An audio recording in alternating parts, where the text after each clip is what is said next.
गठबंधन की सबसे कमजोर कड़ी कौन है?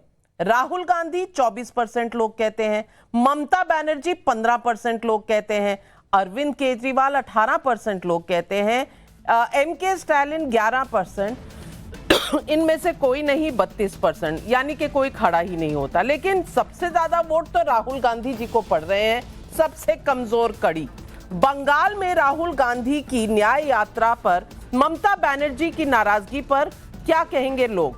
ममता गठबंधन के भरोसे नहीं है 34%, राहुल की रणनीति में चूक हुई है 37%, दोनों मिला दीजिए 71%, सबको मोदी का विकल्प बनना है 21%, कह नहीं सकते 8%।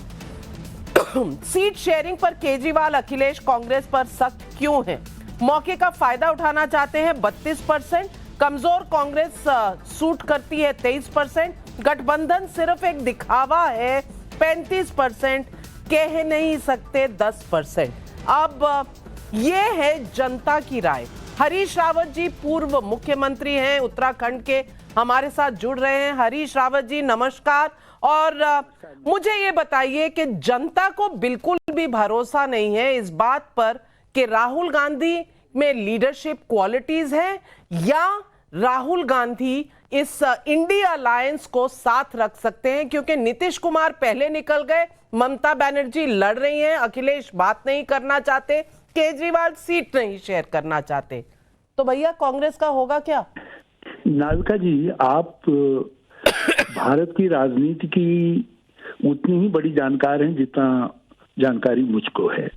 आप जानती हैं कि स्टेट्स के अंदर हम एक दूसरे के खिलाफ काम करते रहे हैं, लड़ते रहे हैं, लेकिन इस समय एक बड़े सवाल पर संवैधानिक लोकतंत्र की रक्षा के नाम पर गांधी, नेहरू, अंबेडकर की लीगेसी, स्वतंत्रता संग्राम के मूल्य और मान्यताओं की रक्षा के नाम पर हम सब लोग एक साथ आए।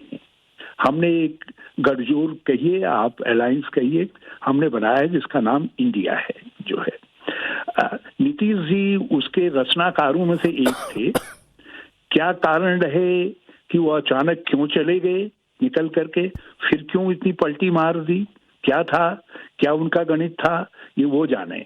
लेकिन इससे मामला आगे रुकने नहीं जा रहा है। जहां तक रहा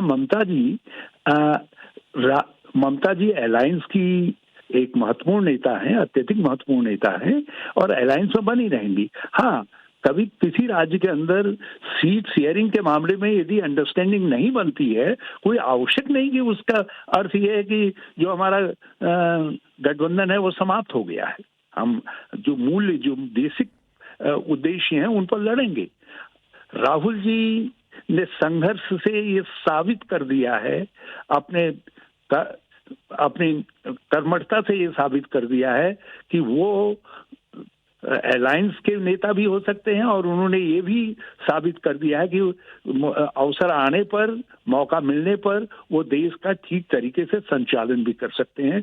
जो सहन शक्ति उन्होंने दिखाई है, जो हिम्मत उन्होंने दिखाई है और जिस तरीके का धैर्य और परिश्रमशीलता उन्होंने दिखाई है देश की राजनीति के अंदर। रावत जी उदाहरण आप इतनी चीजें राहुल गांधी की शान में कह रहे हैं, बहुत अच्छी बात है, लेकिन शलभ मणि त्रिपाठी जी, वो नीतीश जी निकल गए लेकिन बाकी सब ठीक है। ममता जी बात नहीं कर रही, एक आध सीट भी नहीं दे रही, लेकिन बाकी सब ठीक है। केजरीवाल जी पंजाब में ठेंगा दिखा रहे हैं, लेकिन बाकी सब ठीक है। और अखिलेश जी क्या है, 2-3 सीट देने की बात कर रहे हैं, शायद वो भी ना दे, लेकिन अलायंस बिल्कुल ठीक है और राहुल गांधी जी देश का संचालन करेंगे। अब ये है हरीश रावत का विजन, आप क्या जवाब देंगे? नाविका जी, हरीश जी बहुत सम्मानित नेता हम लोगों के हैं और सब बहुत इनका सम्मान करते हैं। बीच में इनका स्वास्थ्य खराब था, हम सबने भी प्रार्थना की थी कि बहुत जल्दी स्वस्थ हों। अब मैं इनको क्या जवाब दूं? मैं तो इतना ही कह सकता हूं कि मुझे शोले फिल्म का वो डायलॉग याद आ गया नाविका जी, जिसमें धर्मेंद्र की शादी तय करने जब अमिताभ बच्चन जाते हैं और किस प्रकार से कहते हैं कि मौसी नहीं, वो तो जुआ खेलता है, थोड़ा शराब पी लेता है। तो मौसी पूछती है शराब पीता है? बोले हाँ ऐसा करता है तो ऐसे कर लेता है। तो हरीश जी ने वैसे ही उसी प्रकार से पूरी गठबंधन की बात की। मैं तो सिर्फ इतना जानता हूं कि राहुल गांधी जी ऐसे युग पुरुष हैं कि जब अपनी न्याय यात्रा लेकर बिहार पहुंचते हैं तब इंडी अलायंस की वहां सरकार होती है, और जैसे न्याय यात्रा उनकी बिहार प्रवेश करके पार होती है वहां पर एनडीए सरकार आ जाती है। ऐसे युग पुरुष हैं। कहते हैं भारत जोड़ो यात्रा है। आप इनके नेता की भाषा सुनिए, जो शिव कुमार जी हैं, वो कहते हैं कि हम अलग राज्य, अलग देश मांगेंगे, अलग स्टेट मांगेंगे। आप सोचिए किस प्रकार की भावना है। और राहुल गांधी जी की लीडरशिप के बारे में मैं क्या बोलूंगा। अमेठी में जाकर देखिए, हरीश रावत जी बहुत वरिष्ठ हैं। अमेठी की सीट तो ऐसी सीट थी नाविका जी कि किसी को भी दे दीजिए, कांग्रेस पार्टी तश्तरी में परोस के देती थी और वो चुनाव जीत के आते थे। राहुल गांधी वो चुनाव भी बुरी तरह हार के आए, और इस बार जो उन्होंने किया आप देखिएगा, वायनाड भी जीतना उनके लिए मुश्किल होगा, रायबरेली जीतना मुश्किल होगा। राहुल गांधी की लीडरशिप को अगर कोई मान रहा होता तो आज खड़गे जी देश की सबसे बड़ी पंचायत में ये नहीं कहते कि भाई भाजपा आपकी 400 पार है। अब तो आपने खड़गे जी कह रहे हैं भावनाओं की कि बात की, भाजपा तो 400 पार है। भावना मोदी जी देश का की करिश्मा क्या है, किस मुद्दे पर, उस पर चलते हैं। विवेक जी, मैं आपके पास आ रही हूं, और सवाल जो हमने जनता से पूछे, पहले मैं एक करेक्शन कर दूं। आपने डीके शिव कुमार कहा, वो डीके शिव कुमार नहीं है, डीके सुरेश उनके भाई हैं जो मेंबर ऑफ पार्लियामेंट है। शायद बोलने में गलती हुई शलम मनी जी आप।